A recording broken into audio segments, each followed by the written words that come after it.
is up, my Shadowverse soldiers, and welcome back to another Shadowverse Evolved video. Alright soldiers, in the last video we were talking about fairy token spam and whatnot, now Amataz made it very powerful. Now in set 6 we also got another archetype that was very not looked at in the last set just because hunters weren't very good, but in this set they made hunters very good by being able to spam the board by the legendary and whatnot.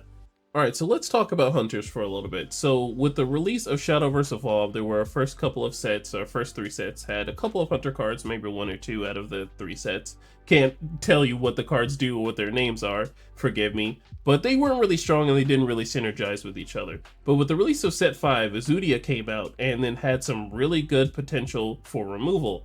And then also was a hunter card. And then in set 6, with the reveals of that, we had Limaga leading the charge, and then bringing all the hunter cards together. And it's pretty nice that in set 6 we were able to bring hunters together, because this deck is actually pretty strong in flooding the board and putting your opponent into a tight situation. But before we start breaking into the deck, let's go ahead and talk about the pros and cons for Hunter Forest. Alright, so for the pros for Hunter Forest is it has good boards, unique removal, it has a bounce back, strong mid, and late game. Alright, going down the list with good boards, so it does generate a board pretty fast if you're able to get to those play points, and sometimes on even turns 3 and 4, you'll have a lot of followers on the field that you weren't really anticipating. And it has unique removal, so if you don't know what Inzudia does, it turns your opponent's follower into an amulet, and your opponent has to use 2 play points enabled to get rid of that amulet slash follower. I'm using that with quotations, of course, to get it off the field, because you know both you and your opponent can only have 5 cards on the field. And then we have bounce back. So when you use bounce back, it's kind of more in the terms of like turning the game around. So you do have your board and you develop your board, and your opponent is going to try their best to either remove your board while doing the archetype and whatnot. Well, they're really going to focus on your board because you're going to fill up your 5 slots very fast in this deck, in my opinion, because once you play one follower that's a hunter, you're probably going to be playing another follower from your probably main cards that you're going to be using. And then once your opponent wipes your board, you can potentially do it again once you have enough play points.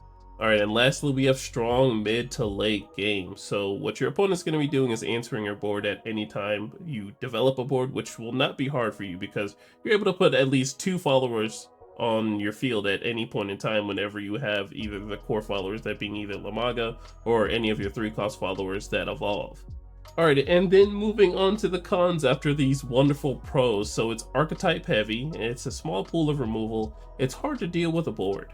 Alright, so the first point, archetype heavy. So one thing about this deck is most of the cards in your deck are going to be hunter cards. If you put anything else besides hunter cards in your deck, you're going to definitely feel it, especially when you're going to have to like look at the top 4. And then you see that one card that you might never ever see because you looked at top 4 and it wasn't a hunter card, and it proceeds to go to the bottom of your deck, and you don't really have a way to search your deck commonly to shuffle it up and then, you know, get the card that you might need. And I do mean that very loosely because there are cards that do help you search through your deck, but it's really mostly hunter cards that are in your entire deck. And then going on to a small pool of removal, there are cards that do remove. That is true, that's in the deck. It does have unique removal, but it is a small pool and it is archetype heavy in terms of the removal.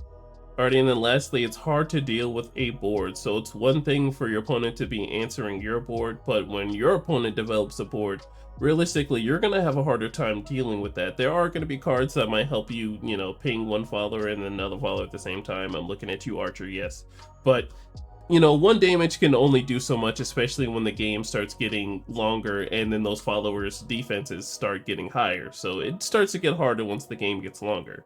Alright, so let's talk about our legendary. So we have Limaga Forest Champion. So she's a 6-cost 4/4. She has Storm and Bane, and you can evolve her for 2. But she has a fanfare ability to look at the top 4 cards of your deck. You may summon a hunter follower that costs 4 less from among them, and put the rest of the bottom of your deck in any order. And then looking at her Evo, so she still has Storm and Bane, but on her on-evolve ability, she still looks at the top 4 cards of your deck, and you may summon a hunter card that costs 4 less from among them, and put the rest of the bottom of your deck. Alright, so this is going to be the legendary that brings all the hunter cards together. So once you play Limaga, you're going to look at the top 4, get a hunter card, and put it into play. That hunter card's fanfare is going to activate because that's how fanfares work. And then once you evolve Limaga, you're going to do it again and then play another hunter. There's going to be hunters that have, you know, special effects that you're going to be able to use with their fanfare abilities, which we will get into right now. Alright, so here are the synergy cards you're going to be using to optimally play off of Limaga. So with Wildwood Matriarch, and then Woodland Cleaver and Disciple of Unkilling. Alright, so looking at Wildwood Matriarch, it's another one of those cards that actually breaks the game mechanics a little bit by being able to evolve twice in a turn, just because it says off of the fanfare ability, and even if you just play her raw, you can still evolve her for 2 to get her evolve effect. And when you do evolve her by playing her off of Limaga, you can go ahead and select up to 2 hunter followers that cost 2 less in your cemetery, and then summon them, and looking at the other 2 followers that we have right here. So one of those 2 cost followers is the Woodland Cleaver, so if this card is put onto the field by an ability, you can give it Storm. And it's going to be a 2/2 the Storm after you've already played 2 bodies onto the field. And the funny thing that you can say about playing this stuff is that when you do the Limaga thing and then get into Wildwood Matriarch, and then getting a Woodland Cleaver or the other follower that we're looking at, you are honestly hitting combo 3 very easily. And then lastly, we will be looking at the Disciple of Unkilling. So you look at the top card of your deck. If it's a hunter card, you can reveal it and add it to your hand. Now lastly, this probably won't be the card that you will be playing off of Limaga, but in the early game, you will be wanting to add as many hunter cards into your hand as possible. And then this card being in the cemetery, you can play it again just in case, you need a target for Wildwood Matriarch. It's not that bad to go into. Alright, and now looking at our starting hunters. So we have Crossbow Sniper, Servant of Unkilling, and then Greenwood Guardian. Alright, so looking at the first card, Crossbow Sniper, so this is going to be the card that you're going to be using to pitch hunters with, so you can get those 3 hunters in the cemetery. And then your opponent's also going to be using skills and whatnot to answer your hunters that you do play, so you can get to those 3 hunters pretty fast. But with this fanfare ability, you're going to be pitching those hunter cards, and optimally you're going to want to pitch Woodland Cleaver or whatever 2 or less hunter that you need to go ahead and get back with Wildwood Matriarch later on in the game. Alright, and then we have Servant of Unkilling, so this is one of the targets that you could be using with Wildwood Matriarch to go ahead and put onto the field, and if you have 3 or more hunter cards in your cemetery, you get +2 defense. A pretty cute ability to be healing a lot if you play 2 of them. And then lastly, we have Greenwood Guardian. It's a 2 cost 3/2 with Ward, and you can go ahead and bury the top card of your deck, and then if there are at least 3 hunter cards in your cemetery, you can give this follower +1 defense. Just a pretty good tempo play to play on 2 to go ahead and put hunter cards into your cemetery through other means outside of Crossbow Sniper and your opponent removing things, so it's not that bad to bury the top card of your deck and going ahead and having a 3/3 with Ward. Alright, now let's talk about the board spam and our old man Apostle of Unkilling. So with Apostle of Unkilling, unlike other hunter cards, you're going to be searching your deck for a 2 cost follower and then putting it into play. Yes, he's going to be a good way to go ahead and start your board spam very early with his evolve form.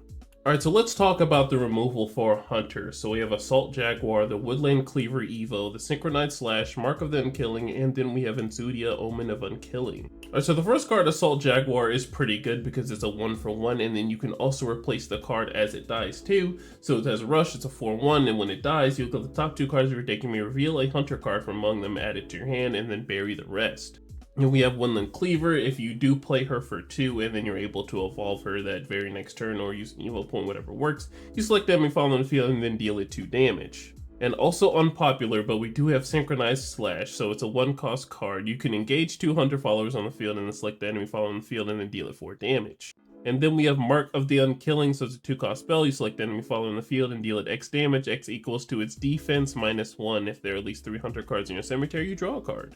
And then we have Enzudia, Omen of Unkilling, so this is a legendary that makes it very unique and turns your opponent's followers into amulets, and your opponent has to use 2 play points to go ahead and get that card off the field and put it into the cemetery. And then that opens up a space for them, and unfortunately their follower turned into an amulet, so it can't do anything else.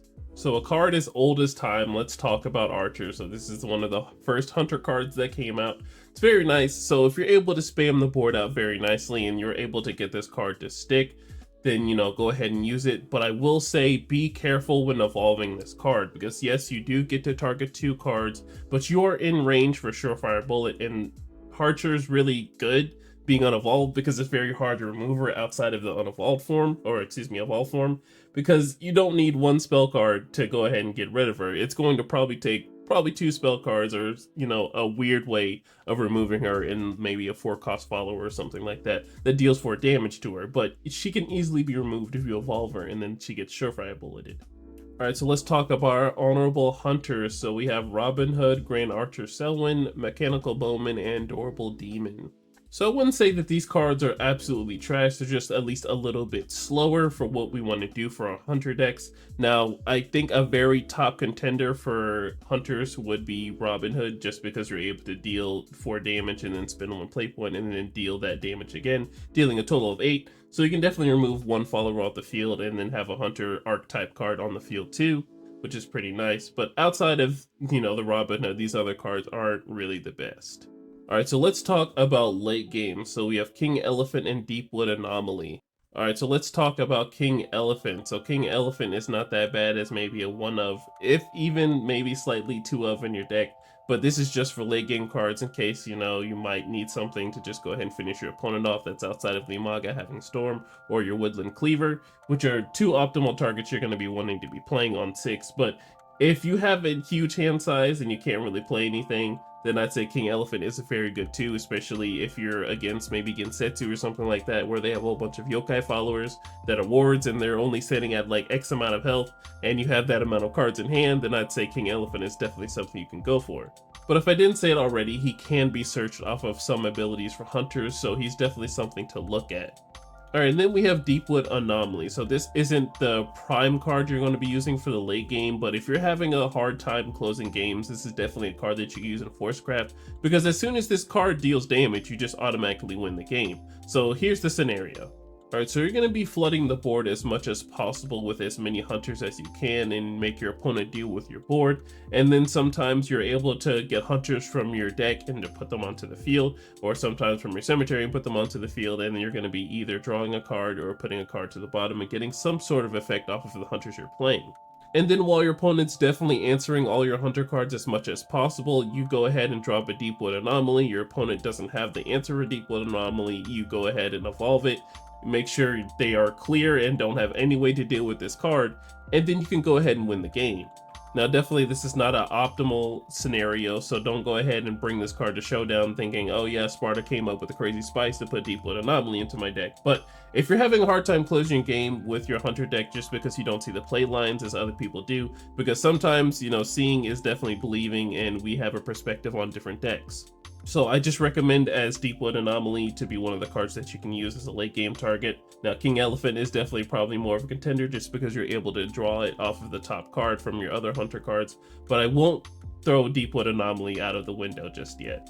Alright, so I never got around to it, but I do want to talk about Mark of the Six. Alright, so this card is very good, especially when it comes into some storm damage just being prevented in general. So your opponent's going to want to set up for maybe a kill turn, you're on their last card potentially, or they're going to swing in for a huge amount of damage that you can't recover. So you use this card at quick timing to stop that damage. Not really more to say about Mark of the Six, but this is definitely a card that you're going to need in your hunter deck. Alright, so I've talked about different scenarios and whatnot and all types of things, but let's go ahead and focus on the main game plan for Hunter Forest. So turns 1 and 2, you're going to just be setting up as much as you can, putting hunter cards, at least getting 3 as much as you can. If sometimes it's not possible just because, you're going to have to want to tempo with your opponent, but you want to have at least 3 hunter cards in your cemetery by turn 3. And then turn 3 onwards, you're going to be wanting to either have some control of your opponent's board so they don't get out of hand, and then also playing a whole bunch of hunter cards so you can either potentially trade into followers or swing for damage. And then turns 4 and onwards are definitely kind of funny because it's really match dependent, like what decks are you really going against? Are you going against the aggro deck? Do you need to hang back? Or do you need to play forward and be active? So that's really what it is. This deck can sometimes be reactive, but you definitely want to be active most of the time by playing more cards than your opponent. And then we finally get into our big Limaga turn and start putting followers on the field, and then if your opponent wants to enter Limaga outside of using spells, then they're going to lose a lot of followers just because she has Bane. So it's going to be lovely that you use both Limaga's effect and her Evo to go ahead and put 2 followers on the field. But I do want to go ahead and remind you guys that when you do play followers like this, you're going to be able to have combo 3, so you can think about putting combo 3 targets into your deck. And alrighty soldiers, we are finally here with the grade of the deck, but you know how we do things. Before we get into the grade of the deck, I want to show you my special brew that I have for Hunter Forest. Alright, so here is my brew for Hunter Forest. It's pretty solid. I haven't been able to play it myself, but I think this is very good. It has some pretty good spice in it that I don't see much other players playing in it, and that is Beetle Warrior. So Beetle Warrior with the combo 3 on Fanfare, you can give this Faller +1/+1 and Storm. So it's going to be pretty nice to hit this ability, especially on the second time you do Limago or after you play another card. Or if you want to play one card and then go into Limaga and then go into Beetle Warrior, you'll have Beetle Warrior having a 4/5 Storm, and then also Limaga swinging for Storm as well on the very same turn. So yes, some big damage with Beetle Warrior and Limaga. I would suggest putting that into your Hunter deck if you don't already, because I think it's a pretty good combo, no pun intended. But hey guys, this is pretty solid. I'll go ahead and put the deck code down below in the description below to check it out. But outside of that, let's go ahead and get back into the grade of the deck. Alright, now getting back into the grade of the deck. So there are many times where I've said that this deck spams the board, which it really does essentially when you do the Limaga play and she has Storm and Bane and whatnot. But if I were to give this deck a grade, I would definitely not give it a C, but it's not an S deck. So it's between A or B, and personally for me, it's just the one thing that this deck is lacking is some like good solid removal. Yes, we do have a bunch of spell cards that do get rid of followers, and that's nice and everything, but if our opponent plays 3 followers on the board and then they leave them unengaged while we're still setting up our board, we're kind of in a weird situation. And yes, we do have Hunter cards that are wards and everything, but that's the other thing about this deck, is that it's very archetype heavy and it doesn't give us the ability to use spell cards that are not Hunter cards. As we can use those spell cards that are not Hunter cards, but it will obviously put us in a weird predicament when we look at the top 4 and we see one of those spell cards or any other cards that's not a Hunter card, and it feels pretty bad because it's going to get sent right to the bottom of our deck. So if I were to give this deck a grade, I would definitely give it A plus, a little maybe A minus. It definitely depends on the scenario of what deck you're going up against. This deck is very strong. It spams out the board once you get to turn 6, and if you use that combo that I was talking about in my deck list, then I would say it's a very strong deck for swinging in for one single turn. But yeah, guys, that is the end of the video. Thank you so much for watching. I'm sorry if I might have flown through this. So yeah, a pretty solid deck. I would recommend picking it up, especially if you're new to Shadowverse or you want to play something that's Forestcraft that's not super expensive. I would definitely recommend this deck. But alright, soldiers, that is the end of the video. Thank you so much for watching. Like I said before, I'll put the deck code in the description below. And make sure you guys are safe in whatever you do tonight and safe whatever you do for the rest of the year. Make sure you like, comment, and subscribe, and I will see you guys in the next one. Bye. Yeah. TRINN just to get you